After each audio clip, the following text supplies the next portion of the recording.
Now, there's a great herd in verse number 11 of pigs feeding there on the hillside.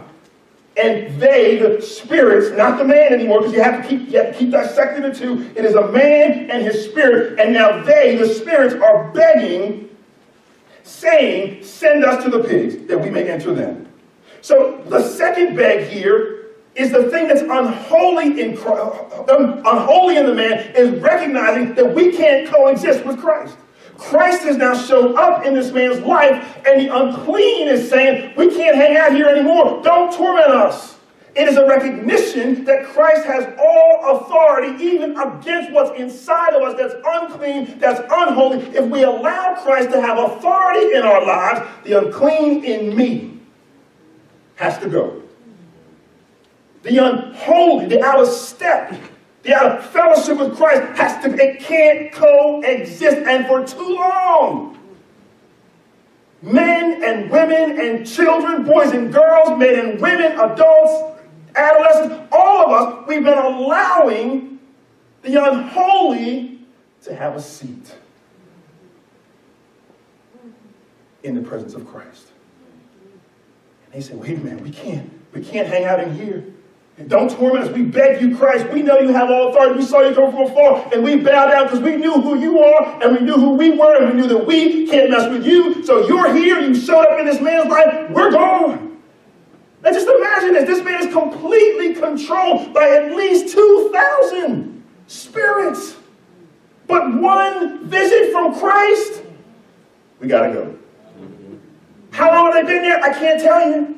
Lifetime? 10 years? 10 minutes? I'm not sure. The pastor doesn't tell us that. It just says that he had these unclean spirits. The people couldn't do anything with him. He didn't have a friend. He didn't have a family member. No one had compassion or capacity to deal with what was inside of him until Christ showed up. Now we got to go. And he realized the authority of Christ. They say, "Can we? We beg you, don't hurt us, don't torment us, send us into the pigs." And Christ gives permission. 4 begs and 2 permissions. The first beg is the man, in verse 10, begs that the unclean stay close. The second beg is, I think in verse 13, the unholy spirit said, we beg you not to harm us. And Christ says, "I permit you to go into the pigs." Do you know that whatever is inside of a person, whatever is unholy inside of a person, Christ has authority, and he permits, he allows. These unclean spirits are negotiating with Christ. "Christ, if you don't mind, can you not torment us and send us into the pigs instead?" And Christ says, "I'll allow it." Who says that but the one who has complete and total authority over those who belong to him? Do you know that what is bothering you, what has come to become, as far as you are saying and giving credit and acknowledging, the thing that has tormented you and shaped you and molded you and speaking for you, Christ has all authority. And if you ask him, he says, "I'll show my authority over that unclean inside of you.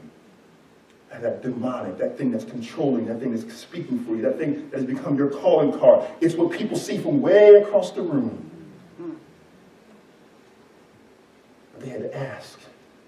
They had asked Christ, "Is it okay?" It's the same thing that happened to Job, right?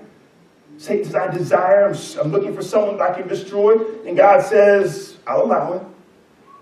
See, we live and we're taught and we believe that we just can't help it. It's just who I am. It's just how I am. This is the way it's always been. This is what I come from. This is what was modeled in front of me. So this is just who I am. But Christ shows up this morning to remind us that he alone has all authority. It doesn't matter what you've been born into. This is not a magic wand. We're not trying to wave away pain and hurt and real life situation stuff happens. It hurts. It is real. It is true. But Christ, if Christ is Christ alone, if he is God alone, if he has all authority, when he shows up in our lives, he has authority. So I came in here this morning with 2,000 or more spirits. They've been controlling me. They've been talking to me. They've been dictating to me. They've been representing me. They've been causing me to be jealous, angry, striving, bitter, unsettled, unfruitful, Christ, I beg you to have your way in my life. To move by your Holy Spirit and change me. 4 begs. He starts off, he says, don't send them too far away. The spirits then jump in and they say, hey, don't harm us, don't do too much to us. But then